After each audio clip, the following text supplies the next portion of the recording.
don't say I don't ever put the work in, and puts in that work. Oh.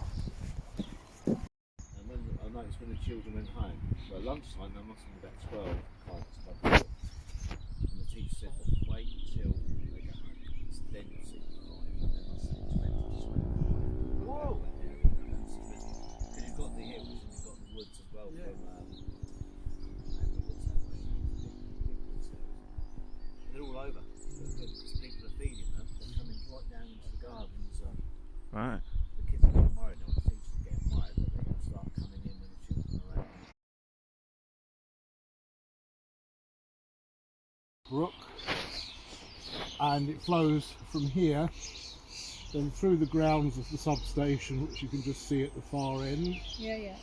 And under Riddy Lane, and it eventually will be able to spot some of the early flowers and so on coming out that are much more typical of meadows. The ground is still quite chalky, so the gravels, it hasn't either really declined or extended in any way. We manage it in a way that we would hope that it would spread, but I can't say that there's been any evidence that it has done.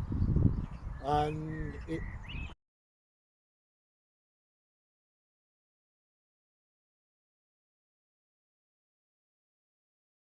one of the things we like to control control that, and the main beneficiary of that is the meadow sweet that you can see.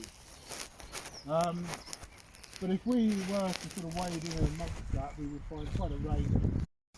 The hawthorns that we were looking at, that we have on the drier bit there, are replaced by various kinds of willows.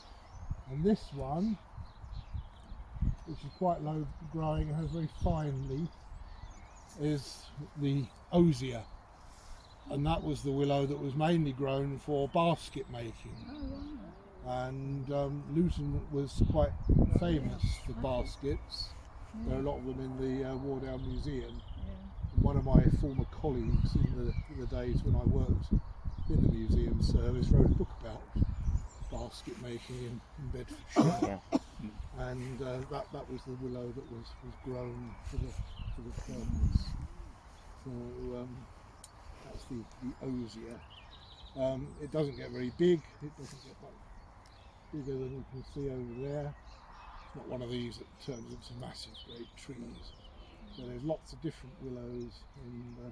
So it must be fast growing, because that would have been what was required, isn't it, for the... Very fast growing. I can say a bit.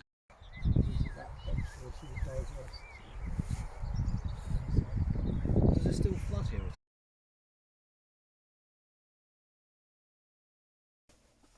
Okay, so I have to say I really enjoyed it.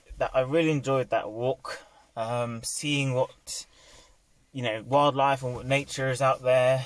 It was very interesting because you see lots of different types of things within a short space of time, and it's all within a unique ecosystem. The fact that these things are protected and there's a delicate balance just shows you that nature is so important. But no, I did learn a lot. It's not quite in my head. I need to refresh myself. I did a couple of Google searches as walking around, so I can drop back to those. But yeah, no, very good. Can't recommend it enough. Trevor, he was great, very knowledgeable, very detailed, very he just knows so much about these places, and so it's very amazing, and I'm impressed with that. So yeah, thank you to everyone that was on the walk. Thank you to the organisers, and yeah, I'm looking forward to any of the next ones. Anyway, thank you. Take care. Bye bye, everyone.